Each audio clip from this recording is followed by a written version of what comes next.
Solikene iki ora mangkat, masuk angin. Heeh. Wassalamualaikum nggih matur nuwun. Ada Mbak Tatin toh? Ada nyo, udut nyo. Nyo golek-golek bojomu kono nyo. Lah ngapa lho? Ming udute kok ya dijaluk lho. Udut ya jolke dhuwit ya iso.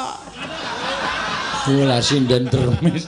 Mulane kowe iki nek kancane wiyaga entuk dum-duman udut kok ya njaluk. Wis tak jolke dit to. Lah nggih no, wong kula ra udut to. Ayo bojomu. Bojo kula udute ra ngono ki. Sik ora gudang garam ngono. Mboten. Oh ya wis dijolke dit ra apa-apa. Iya. Jorke beras ya lumayan. Heeh. Ora masalah. Yo, gubuk asmara, kae ndang. Gubuk asmara? Heeh.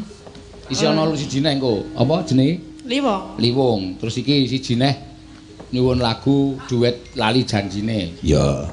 Dhewe wae engko. Telu kowe. Dit 50 rokok sewadah jebret cangkemmu.